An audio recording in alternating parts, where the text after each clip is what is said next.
यदा यदा हि धर्मस्य ग्लानिर्भवति भारत अभ्युत्थानमधर्मस्य तदात्मानं सृजाम्यहं परित्राणाय साधूनां विनाशाय च दुष्कृतां धर्म संस्थापनार्थाय संभवामि युगे युगे।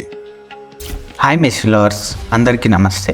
ఎప్పుడైతే మనుషులు నీతి నిజాయితీ మర్చిపోతారో, తప్పులు చేయడం ఇంకా అధర్మంగా ఉండడం నార్మల్ అయిపోతుందో, రిలేషన్షిప్స్కి వాల్యూ ఇంకా మర్యాద ఇచ్చుడు తగ్గిపోతుందో, మనుషులలో కామం క్రోధం ఎక్కువ అయిపోతుందో, దేవుని మొత్తానికి మర్చిపోయి మనుషులు రాక్షసులు లెక్క మారుతారు అంటే అప్పుడే మనుషులు కలియుగం యొక్క ఆఖరి దశలో ఉన్నారని అర్థం. ప్రెసెంట్ ఇప్పుడు మన సొసైటీలో జరిగే ఇన్సిడెంట్ చూస్తే మనం కలియుగం అంతంకి చాలా దగ్గరలో ఉన్నాం అని అనిపిస్తుంది. అప్పుడే వీళ్ళందరినీ చంపడానికి విష్ణుదేవుడు ఒక అవతారం ఎత్తుతారు. ఆ అవతారమే కల్కి అవతారం. మన పురాణాల ప్రకారం ఎప్పుడైతే భూమి మీద అధర్మంగా ఉండే వాళ్ళ వల్ల ధర్మంగా ఉన్న వాళ్ళకి ఇబ్బంది అవుతుందో, అప్పుడే విష్ణుదేవుడు భూమి మీద ఒక అవతారంలో జన్మించి తప్పు చేసిన వాళ్ళని చంపేసి వెళ్ళిపోతారు. పురాణాల ప్రకారం విష్ణుదేవుడికి 10 అవతారాలు, అందులో వారు 9 అవతారాల్లో ఈ భూమి మీద జన్మించి తప్పు చేసిన వాళ్ళని చంపేశారు. మిగిలిపోయింది ఒకటే అవతారం, అదే కల్కి అవతారం. ఈరోజు మనం ఈ వీడియోలో అసలు కల్కి ఎక్కడ, ఇంకా ఎవరికి జన్మిస్తారు, కల్కి ఎవరితో ట్రైనింగ్ తీసుకుంటారు, ఇలాంటి మీకు తెలియని అన్ని విషయాల గురించి ఈ వీడియోలో తెలుసుకుందాం. కల్కి గురించి తెలుసుకోవాలంటే ఫస్ట్ అసలుకి మనకి ఎన్ని యుగాలు ఉంటాయి, ఇంకా మనం ఏ యుగంలో ఉన్నామో తెలుసుకోవాలి. గ్రంథాల ప్రకారం మొత్తం 4 యుగాలు ఉంటాయి. అందులో ఫస్ట్ సత్యయుగం. ఈ యుగంలో అందరు సత్యంగా ఉండేవారు. సెకండ్ త్రేతాయుగం. ఈ యుగంలో కొంత చెడ్డవాళ్ళు ఉన్నారు. తర్వాత ద్వాపర యుగం. ఈ యుగంలో మంచివాళ్ళు ఇంకా చెడ్డవాళ్ళు ఈక్వల్గా ఉన్నారు. లాస్ట్ కలియుగం, అదే ప్రెజెంట్ మనం ఉంటున్న యుగం. ఈ యుగంలో ఒక మనిషిలోనే మంచి చెడు అనేవి చూడొచ్చు. ఇలా ఎందుకంటే మన అందరం కలి అనే రాక్షసుడు ఆధీనంలో ఉన్నాం. అసలు కలి ఎవరు, దీని గురించి సపరేట్ ఒక డెడికేటెడ్ వీడియోలో చెప్తాను. సింపుల్గా కలి అంటే డార్క్నెస్. మనం చేసే ప్రతి చెడ్డ పని కలి ఇన్ఫ్లుయెన్స్ ద్వారానే చేస్తాం. అయితే ఈ డార్క్నెస్ని డిస్ట్రాయ్ చేయడానికి వచ్చేవారే కల్కి దేవుడు. 18th సెంచరీలో జైపూర్లో జయసింగ్ అనే వ్యక్తి కల్కి టెంపుల్ కట్టించారు. అయితే అతని టెంపుల్లో కల్కి వాహనమైన దేవదత్త విగ్రహం కట్టించారు. ఈ విగ్రహం కడుతున్నప్పుడు చిన్న క్రాక్ వచ్చింది. అయితే ఈ క్రాక్ చూడడానికి రియల్ గాయం లెక్కనే ఉంటుండే. దీన్ని బాగు చేద్దామని ఎంత ట్రై చేసినా అది ఎవ్వరి వల్ల కాలేదు. కొన్ని రోజుల తర్వాత ఆ గాయం దానంతట అదే ఫిల్ అవ్వడం స్టార్ట్ అయింది. ఎప్పుడైతే ఈ గాయం మొత్తానికి బాగా అవుతుందో అప్పుడే మనం కలియుగం యొక్క ఆఖరి దశలో ఉన్నామని అక్కడ వారి నమ్మకం. అప్పుడే ఈ భూమి మీద ఉన్న పవిత్రమైన ప్లేస్, అక్కడ చెడు అనేది ఉండదు, అందరు సత్యంగా ఉంటారు. అక్కడనే కల్కి జన్మిస్తారు. ఆ ప్లేస్ పేరే శంబాలా. శంబాలా గురించి మీరు డీటెయిల్గా తెలుసుకోవాలంటే మన ఛానల్లో దానికి సంబంధించిన వీడియో ఉంది.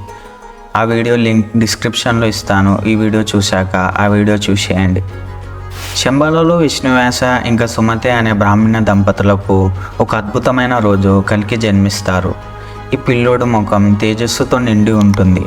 ఇంకా అతను పుట్టినప్పుడు శంబాలలో ఉన్న ప్రజలకు ఏదో తెలియని సంతోషంలో ఉంటారు. అప్పుడే విష్ణువ్యాస ఇంకా సుమతికి అర్థమవుతుంది ఏంది అంటే ఈ పిల్లోడు మామూలు వాడు కాదు, కారణ జన్ముడని.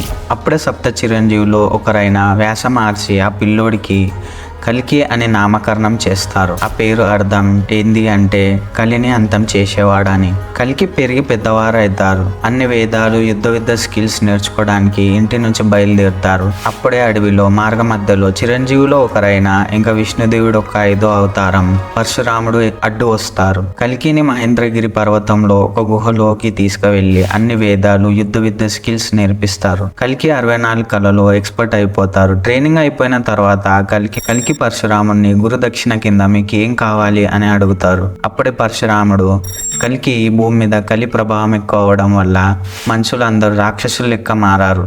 నువ్వు వాళ్ళని చంపేసి మళ్ళీ సత్యయుగం ప్రారంభించాలి. ఇదే నువ్వు నాకు ఇచ్చే గురుదక్షిణ అని కల్కి యొక్క జన్మ రహస్యం చెప్తారు. తర్వాత కల్కి మహాశివుడికి కఠోరమైన తపస్సు చేస్తారు.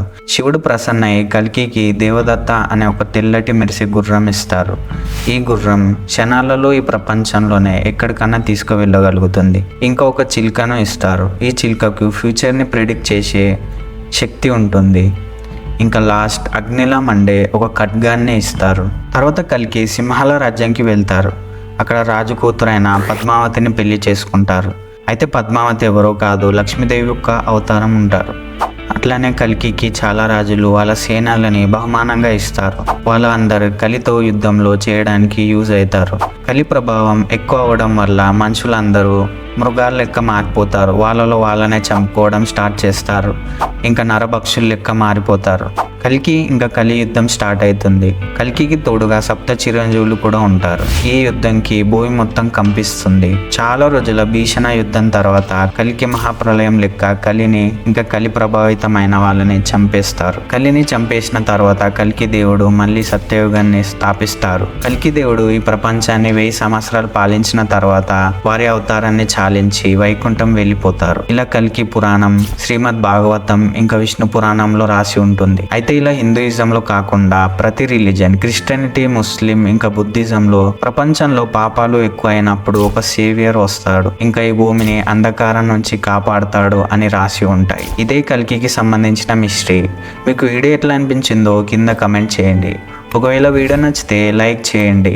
మీరు సప్త చిరంజీవులు ఒకరైన అశ్వత్థామ గురించి తెలుసుకోవాలంటే స్క్రీన్ పైన కనిపిస్తున్న వీడియోని క్లిక్ చేయండి. మీరు కల్కి మూవీ యొక్క మిస్టరీస్ మిస్ అవ్వద్దంటే మన ఛానల్ని సబ్స్క్రైబ్ చేసుకోండి. నేను మీకు నెక్స్ట్ వీడియోలో కలుస్తాను. అప్పటి వరకు స్టే క్యూరియస్.